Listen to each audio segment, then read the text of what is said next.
Superstar দেবের টেক্কা মুভির অফিসিয়াল টিজার চলে এসেছে।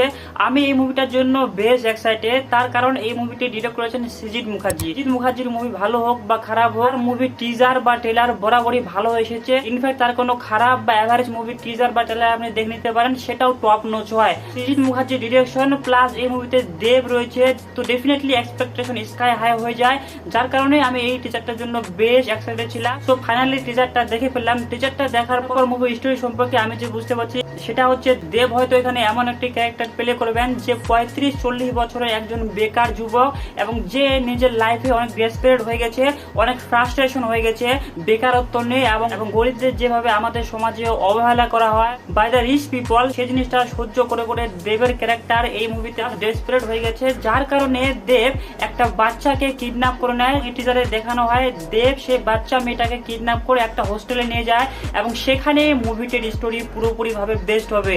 আমরা জানি যে এটি একটি ওয়ান লোকেশন থ্রিলার হবে, সেই হোস্টেলের ভিতরে হয়তো পুরো মুভিটা দেখানো হবে। এবং ওয়ান লোকেশন কোনো মুভির ক্ষেত্রে movie scaling very very important হয়ে যায়, কেননা ওয়ান লোকেশন দেখাতে দেখাতে অডিয়েন্স বোর না হয়ে যায়, সেই দিকটা খুবই নজর রাখতে হবে। এবং তার সাথে সাথে মুভির রাইটিং খুবই স্ট্রং হতে হবে, যাতে অডিয়েন্সকে আমরা হুক করে রাখতে পারি। টিজার দেখে যতটুকু মনে হচ্ছে সেই কাজটা সৃজিত মুখার্জি হয়তো খুবই ভালোভাবে করেছেন। টিজারটা এক কথায় জাস্ট অসাধারণ হয়েছে। টিজারটাকে যেভাবে প্রেজেন্ট করা হয়েছে, স্পেশালি দেবকে যেভাবে প্রেজেন্ট করা হয়েছে, দেবকে এরকম আফতারে আমরা খুবই কম দেখেছি। দেবের ক্যারিয়ারে যদি আমরা বেস্ট পারফরমেন্স তুলে ধরি, তাহলে তার ক্যারিয়ারে সবচেয়ে ভালো পারফরমেন্স দিয়েছেন বুনো হাঁস মুভিতে এবং জুলফিকার মুভিতে। জুলফিকার মুভিতে ইটসেলফ সৃজিত মুখার্জি ডিরেকশন, এবং সৃজিত মুখার্জি অ্যাগেন দেবের সাথে টেক্কা মুভি বানাচ্ছে। ডেফিনেটলি এই মুভিতে দেবের পারফরমেন্স টপ নচ হবে। আফটার বুনো হাঁস এবং জুলফিকার, দেবের এটা one of the best performance হয়ে থাকবে। দেবকে টিজারে জাস্ট অসাধারণ লেগেছে। সাথে রুকমণির ক্যারেক্টারটা এখানে খুব ইম্পর্টেন্ট হতে চলেছে, যেভাবে তাকে অ্যাজ আ পুলিশ অফিসার হিসেবে প্রেজেন্ট করা হয়েছে, এবং তাকে যে ডায়লগ দেওয়া হয়েছে, বেসিক্যালি ও একটু তার কাটা মাল তার কাটা। আমরা জানি যে সৃজিত মুখার্জির সিনেমার ডায়লগ খুবই ভালো হয় বরাবরই, এবং সেই ডায়লগগুলো খুব র হয়, যেটা নিয়ে অনেক সময় কন্ট্রোভার্সি হয়। তো ডেফিনেটলি এই মুভিতে ডায়লগ খুবই ভালো হতে চলেছে। এবং স্বস্তিকা মুখার্জির ক্যারেক্টার কি হতে চলেছে তার উপর একটা ঝাপসা রয়েছে বটে, কেননা টিজারে তাকে ভালোভাবে এক্সপ্লোর করা হয়নি।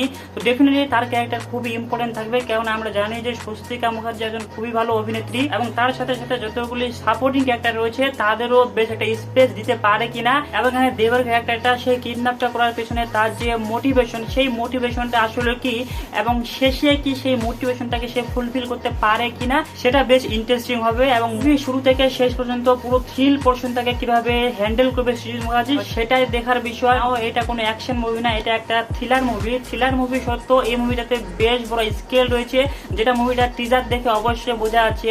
খাদানের যখন টিজার এসেছিল সেই টিজারটা খুবই অসাধারণ হয়েছিল। খাদান সিনেমাটা যেহেতু পরে আসবে, তার আগে টেক্কা সিনেমাটা আসবে। খাদান সিনেমাটার টিজারটা যেহেতু অনেক ভালো হয়ে গেছিল, তো টেক্কা সিনেমার টিজারটা অবশ্যই খুবই ভালো হওয়া দরকার ছিল। তার কারণ টেক্কা সিনেমার টিজারটা খাদান সিনেমার মতো না হতো, অত ভালো না হতো, তাহলে ডেফিনেটলি অডিয়েন্স হতাশ হতো এবং খাদান সিনেমাটা নিয়ে বেশি এক্সাইটেড হতো। এবং বেশ কিছু এরকম অডিয়েন্স আছে যারা হয়তো খাদান সিনেমাটা দেখার জন্য ওয়েট করে থাকতো।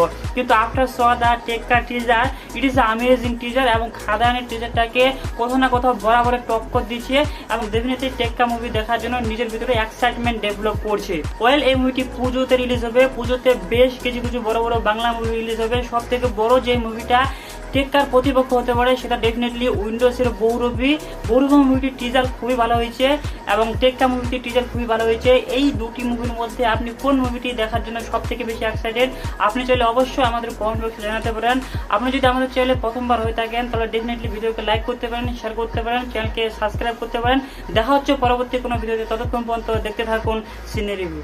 Full stop.